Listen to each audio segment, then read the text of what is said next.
우리는 이제 4주 후에 성탄절을 맞이합니다. 오늘은 대림절 첫째 주일입니다. 대림절은 예수 그리스도의 탄생을 기리는 성탄절을 준비하면서 동시에 다시 오실 구세주를 기다리는 그런 시간입니다.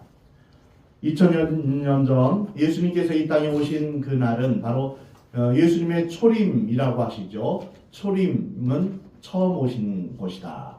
이제 재림은 다시 오실 예수님을 말씀하고 있습니다. 그래서 초림인 성탄절을 우리가 기뻐하며 경배하며 또한 재림하실 예수님을 기다리는 기간이 바로 대림절입니다. 대림이라는 말은 기다릴 때, 임할 림 이런 뜻인데요. 이제 도착을 뜻하는 라틴어 아드벤투스에서 유래한 것입니다.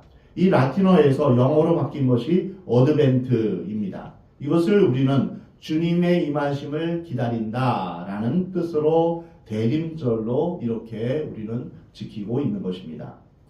오늘은 우리가 예수님을 이 땅에 보내실 때 하나님 아버지의 마음은 어떠했는가? 예수님께서 십자가에 달리실 때 하나님 아버지의 마음은 또한 어떠했는가? 이것을 함께 묵상하기를 원합니다. 예수님은 오전 9시에 십자가에 못 박히시고 오후 3시에 돌아가셨습니다. 오전 9시면 모든 사람들이 꿈과 목표를 가지고 새롭게 하루를 시작하는 그런 시간입니다. 이때 예수님은 온 인류의 죄를 짊어지시고 십자가에 못 박히셨습니다.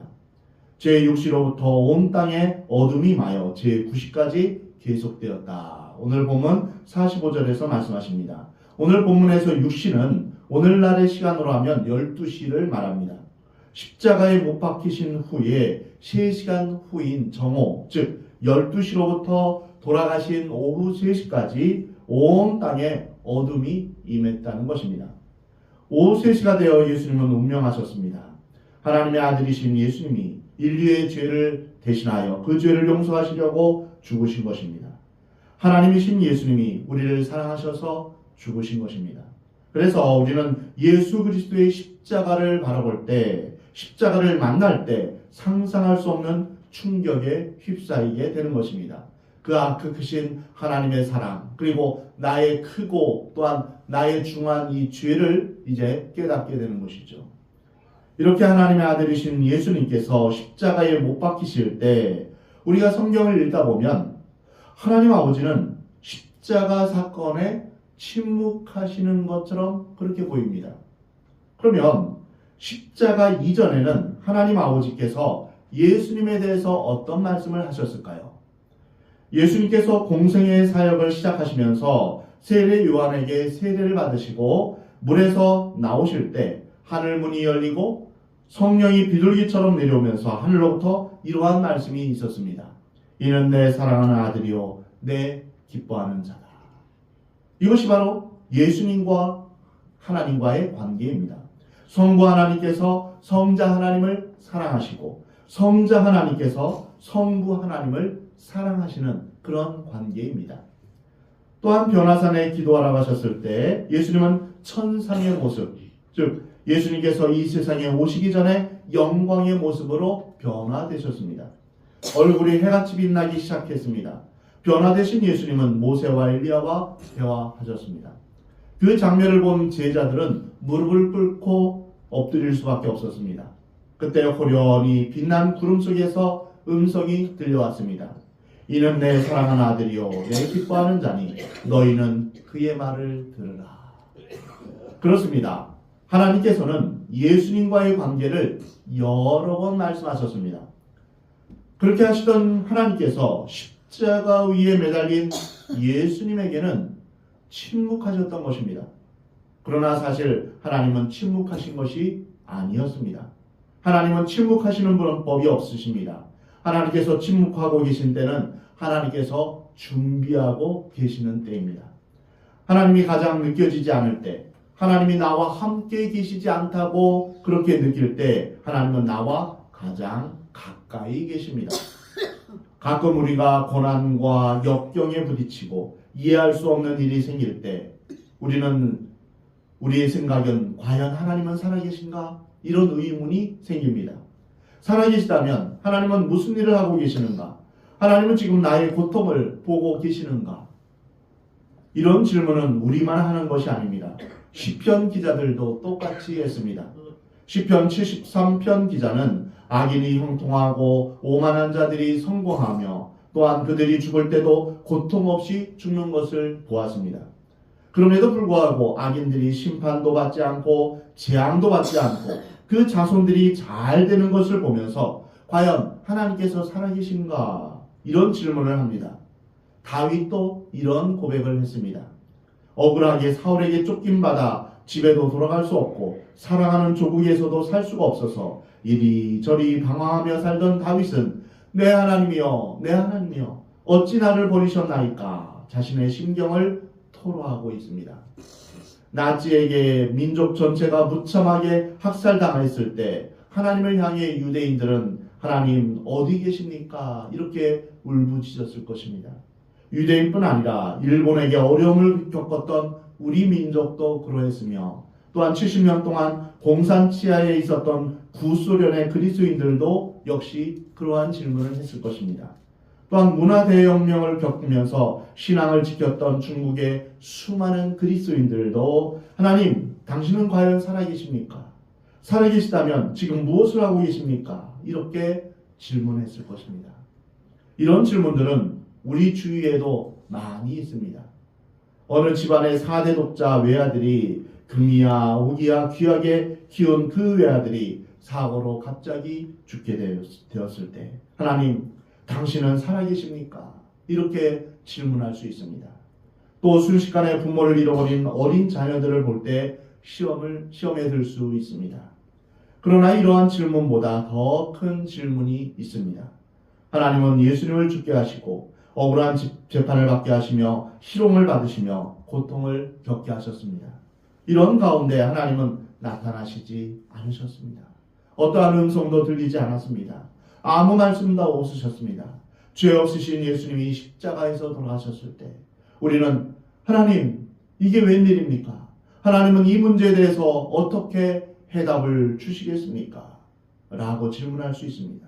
그렇다면 정말 하나님은 아무 반응을 보이지 않으셨을까요? 오늘 보면 45절 말씀에 제6시로부터 온 땅에 어둠이 임하여 제9시까지 계속되었다.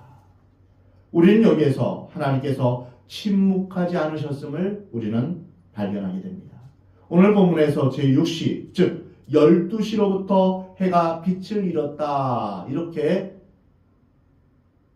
기록되었음을 보게 됩니다. 어둠이 찾아온 것입니다. 이것이 바로 하나님의 응답입니다.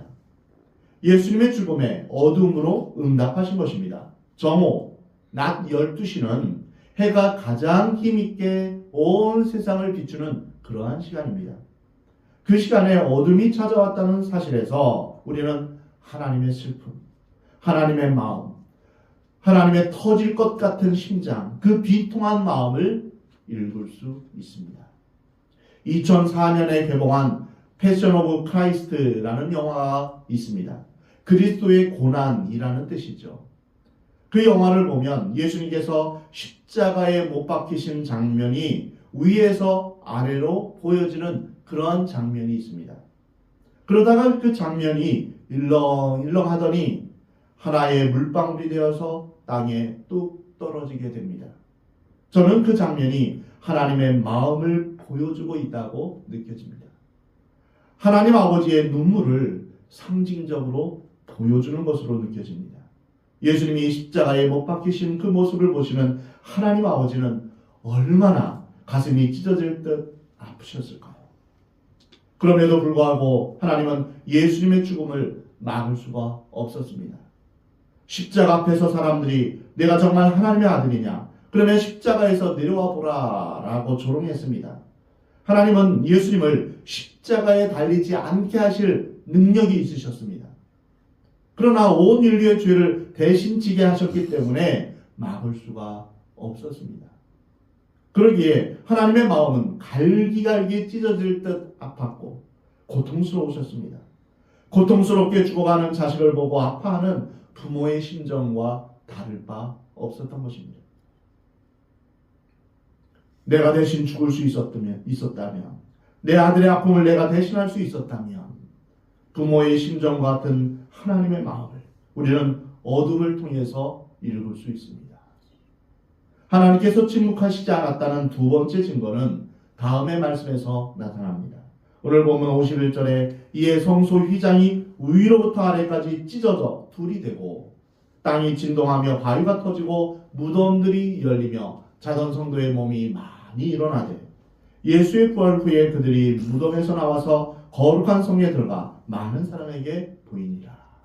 여기서 보면 성소 휘장이 위로부터 아래까지 찢어져 둘이 되었다, 이렇게 표현되어 있습니다. 예수님이 운명하시는 바로 그 순간에 성전에 있던 휘장이 위에서부터 아래까지 찢어지고 또한 둘이 된 것입니다. 이것이 하나님의 응답입니다. 구약을 보면 1년에 한 번씩 대제사장이 대속죄일 7월 10일입니다.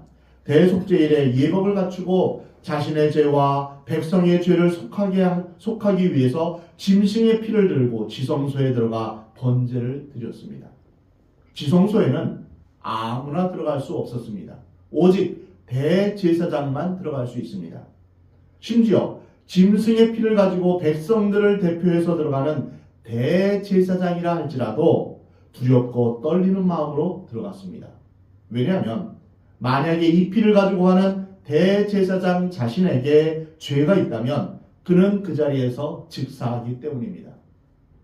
그러므로 대제사장도 두려움과 떨림으로 먼저 자신의 죄를 위해서 제사를 드리고 그 다음에 백성들을 위해서 제사를 드렸던 것입니다. 이것이 구약의 제사이며 예배였습니다. 이렇게 지성소로 들어가는 것은 정말 두렵고 떨리는 일입니다.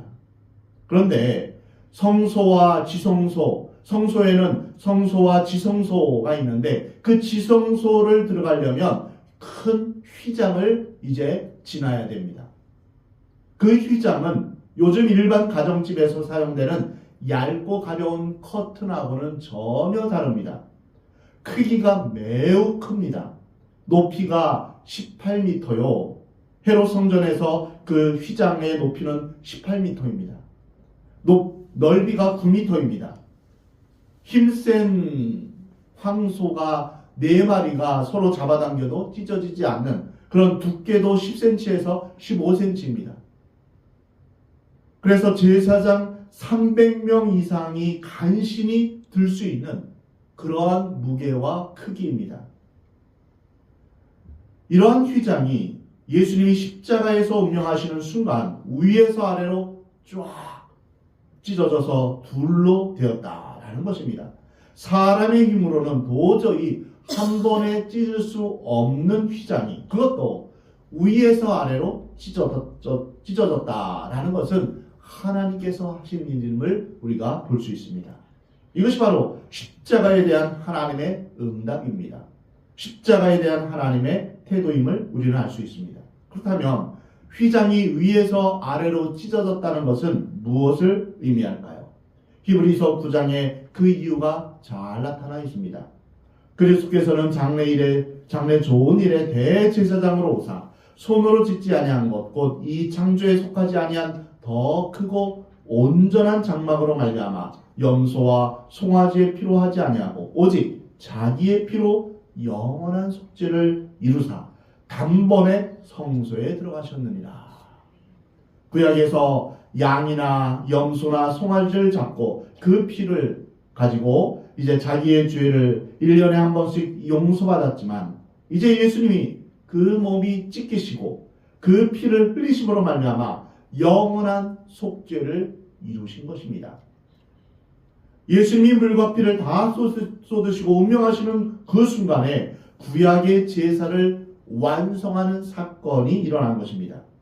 단번에 드려진 예수 그리스도의 희생 제사로 말미암아 우리는 송아지나 염소의 피가 아니라 예수님의 피로 영원한 구원을 얻게 된 것입니다. 이제 더 이상 매년 이제 짐승의 피를 하나님 앞에 드릴 필요가 없는 것입니다. 그래서 이제는 하나님의 임재의 장소인 지성소를 들어가는데 가로막고 있는 그 휘장은 더 이상 필요 없게 된 것입니다. 예수님께서 인류를 위한 영원한 제사요 완전한 제물로서 이미 자신을 드렸기 때문에 더 이상 필요 없어진 휘장이 위로부터 아래로 찢어진 것입니다. 히브리서 4장 16절에 그러므로 우리는 긍휼하심을 받고 때를 따라 돕는 은혜를 얻기 위하여 은혜의 보좌 앞에 담대히 나아갈 것이다. 예수 그리스도로 말미암아 이제는 우리가 하나님 앞에 담대히 나아갈 수 있게 된 것입니다. 전에는 일반 백성들이 지성소에 나가는 것은 꿈도 꾸지 못했습니다. 감히 할 수 없었죠. 대제사장도 두렵고 떨림으로 하나님의 그 지성소에 들어갈 수 있었습니다. 그런데 이제는 그 은혜의 보좌 앞에 하나님의 임재의 장소에 우리가 담대하게 나아갈 수 있는 것입니다. 우리가 이렇게 주님 앞에 나와 예배할 수 있는 것, 이것은 모두 예수 그리스도의 보혈의 공로 때문입니다. 하나님과 우리 사이에 막힌 담이 헐린 것입니다. 이제는 우리가 하나님과 더불어 평화를 누리게 되었습니다. 전에는 본질상 진노의 자녀였고 원수지간이었는데 이제는 하나님과 화평하게 된 것입니다. 휘장이 찢어짐으로 말미암아 이방인이라 할지라도 누구든지 예수 그리스도의 이름을 부르는 자는 하나님의 자녀가 될 수 있습니다. 예수님을 믿는 누구든지 자유롭게 죄의 용서함을 받을 수 있게 된 것입니다. 누구든지 예수 그리스도의 이름으로 천국 백성이 될 수 있는 것입니다. 할렐루야. 이것이 바로 우리에게 주시는 하나님의 은혜요 사랑입니다. 이것이 휘장을 찢으심으로 십자가에 대한 메시지를 우리에게 말씀하시는 하나님의 응답입니다. 휘장이 찢어짐으로 이제는 구약의 제사가 더 이상 필요 없게 된 것입니다.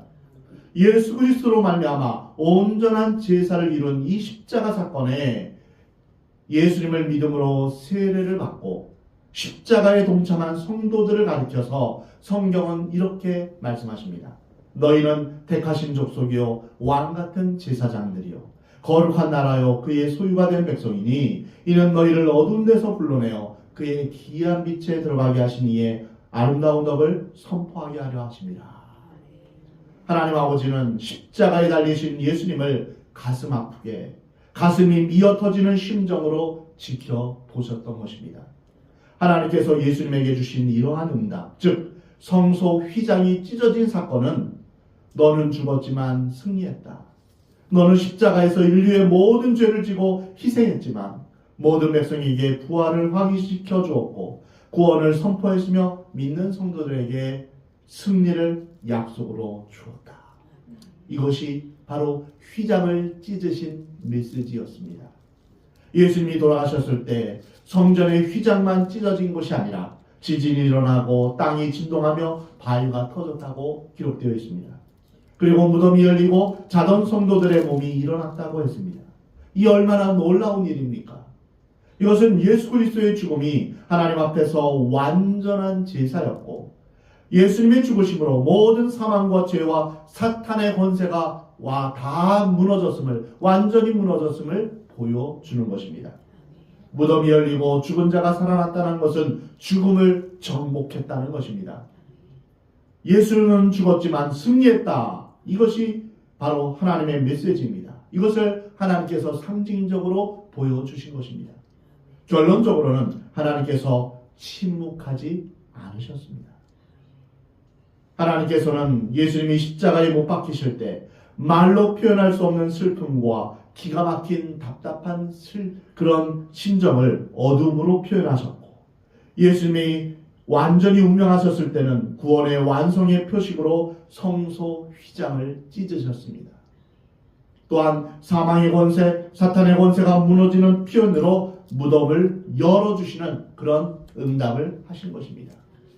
고린도후서 4장 8절에 우리가 사방으로 우겨쌈을 당하여도 쌓이지 아니하며 답답한 일을 당하여도 낙심하지 아니하며 박해를 받아도 버림받지 아니하며 거꾸러뜨림을 당하여도 망하지 아니할 것이다 라고 사도 바울은 고백하고 있습니다. 하나님께서는 예수 그리스도의 죽음에 어떻게 응답하셨습니까? 고난 가운데서 영광으로 응답하셨습니다. 패배 가운데서 승리로 응답하셨습니다. 십자가를 부활로 바꾸셨습니다. 우리 그리스도인들이 이 세상에서 살아갈 때 우리는 그렇게 편하게만 살게 되지는 않습니다. 진리가 우리 안에 있기 때문에, 빛이 우리 안에 있기 때문에 어두운 이 세상은 우리를 미워합니다. 우리를 핍박합니다. 그리스도가 우리 안에 있기 때문에 우리는 사방으로 우겨쌈을 당할 때가 많이 있습니다. 믿지 않는 자들의 조롱이 얼마나 심한지 모릅니다. 답답한 일을 만날 때도 많습니다. 마귀의 유혹과 그리고 마귀가 우리를 걸고 넘어지는 일들이 얼마나 많이 있는지 모릅니다. 낙심할 때 핍박을 받을 때가 많습니다.